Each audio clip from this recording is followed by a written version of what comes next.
هەڵسەنگاندنی هاوبەشی ڕێکخراوی کرێکارانی شۆڕژگێری ئێران ڕاهی کارگەر و حزبی کۆمۆنیستی ئێران بەشی یەکەم. بزوستنەوە پێشڕۆ و پێشکەوتن خوازەکان حاکمیەتی تووشی جاماوی کردووە.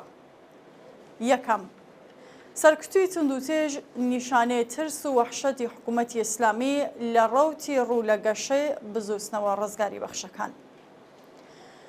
دەرکرانی ئەحکامی ئەعدام بۆ شەریفە مەحەممەدی و پەخشان عەزیزی و بانکردن، دادگاییکردن و گرتنی مەحەممەد حەبیبی، عاتفە ڕەنگڕێز، سپیدە ڕەشنۆ، دنیا قاڵیباف، مریەم ئیدریسی، مۆژگان سەلمانزادە، مەتین یەزدانی، فروغ سەمیعەنیە، جێلوە جەواهەری، یاسەمین حەشتی، نەگین ڕەزایی، شیوە شاسیە، ئازادە چاوەشیان، پەریوەش موسلمی، ئازادە سووری، زەڕین تاج پەریوەش مشکین قەڵام، مەرزیە ڕێگی خالس، هومەن تاهێری، عەلی غوڵامی، عەلی ئادینەزادە، سەمەد دەوڵەتخاح، دانیال عەباسزادە، تاهێر تەقەوی، ئومێد ئەحمەدی، عەبدوڵڵا زەهی، ئەمیر جەهانگیری، حەسام مهدی،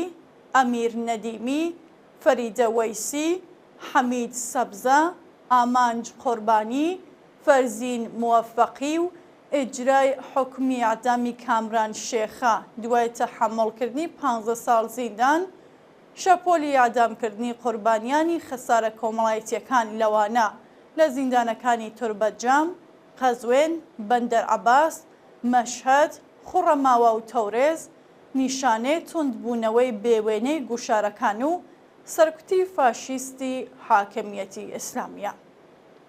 ئەم کردارانە ڕاست لە جەریانی شانۆگەری هەڵبژاردننی سەرۆکۆماریدا و لە دەورانی هەوڵدان بۆ دیاریکردنی کابینەی نوێدا بەڕێوە دەچێت و فەزایەک وێنا دەکات کە بەگشتی لەگەڵ ئەو فەزایەی کە ڕاگەیەنەرەکانی ئیسلاحخواز و باقی هێزە ئۆپۆزیسیۆنەکانی نێوخۆی ڕژیم نیشانیەدەن لە ناکۆکی تەواودایە.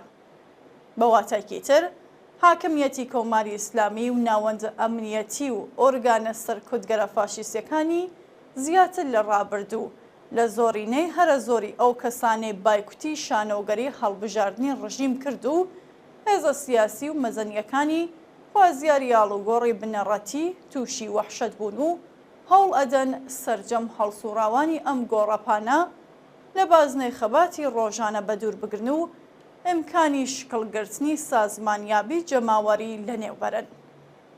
ئەم شەپۆلەی سەرکوت دەرخەری وەحشەتی ڕژیمە لە جوڵەی ئارام بە هەیبەت و بەهێز لە ناخی کۆمەڵگادا کە ئەگەری زۆرە ناوەندە ئەمنیەتیەکانی حاکمیەت لە ڕەوتی ڕوو لە گەشە و پەرەسەندن تووشی ترس و وەحشەت بووبێتن و دەستیان دابێتە کردداری بەرگریکارانە. دووهەم، بزوستنەوە پێشکەوتن خوازەکان ئارام و شەپۆل ئاسا بەرەو پێش دەچن. بزوستنەوەی ناڕزایەتی جەماوەری کە لە مانگی بەفرامباری 96دا دەستی پێکرد و تا مانگی خەزەڵوەری 98 بەردەوام بووە و لەگەڵ ئاخێزی شۆڕشی ژینا لە ساڵی 1401 تێکەڵ بووەتەوە، ئێستا بە خۆڕاگریەوە و بە ئارامی درێژە هەیە. درێژەی ناڕزایەتی و ئەو حرەکەتەی ئێستای بەشە جۆراوجۆرەکانی بزوستنەوەی کار و زەحمەت خۆی دەرخەری کاردانەوەی کۆمەڵگەیە بە بێتوانایی حاکمیەت لە بەڕێوەبردنی کاروبارەکاندا.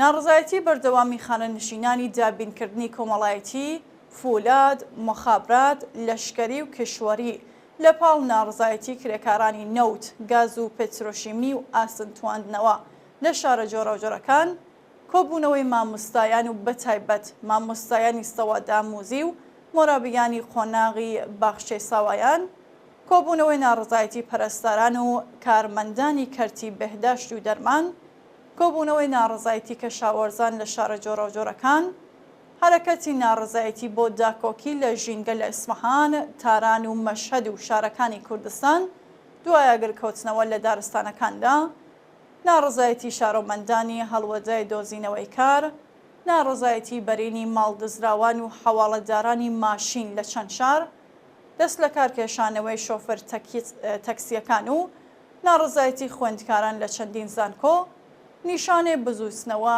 ڕوو لە گەشە جۆراوجۆرەکانی کۆمەڵگەیە کە شێلگیرانە و بابوێریەوە لە پێناو مافەکانیاندا شەڕ دەکەن و ئاڵای خەباتکارانە و داخوازیەکانیان هەڵکردووە. لە بەرامبەر ئەم ناڕزایەتیە بەرهەقانەدایە و بەتایبەت لەو گۆڕەپانانەدا کە پەیوەستە بە مانگانە و ماف و هەغدەستی وەدوەخرا و حاکمیەت و سەرمایەدارانی هاوجهەت و هاوبەرژەوەندی هیچ هەنگاوێکیان نەناوە. ئەوان لەگەڵ ئابوووریەکی وەرشکەستەدا بەرەوڕوون و توانایی وەڵامدانەوەیان نییە. لەم ڕووەوە دیمەنگای سازمانیابی ئەم هێزە بەرینەی مۆزد و حقوق بەگیران و ئەرچەشی بەرینی کار و زەحمەت و هاوجهەتی هەرچی زیاتریان خەوی لە چاوی حاکمیەت زڕاندووە. پەرەسەندنی شەپۆلی سەرکوت بەتایبەت لە بەرامبەر هەڵسوڕاوانی سنفیدا لێرەوە سەرچاوە دەگرێت.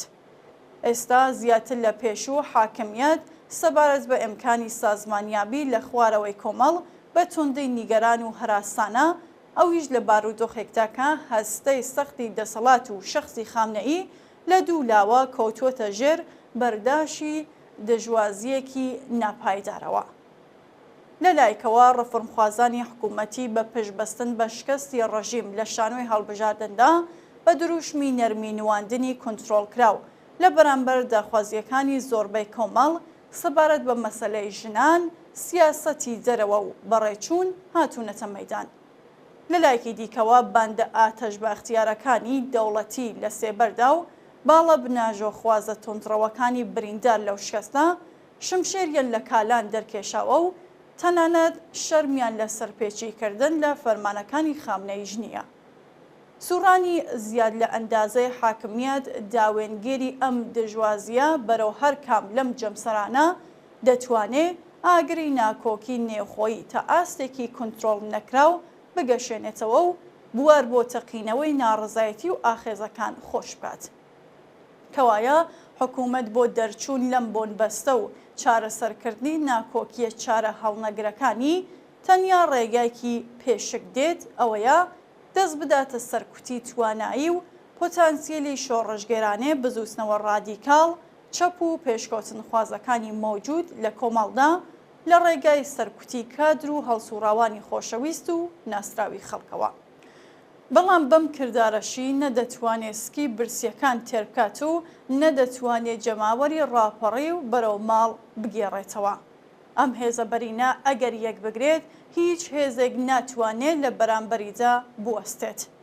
سیاسەتدا ڕێژەرانی ئەمنیەتی ڕژیمیش ئەمەیان بەباشی لێ حاڵی بووە.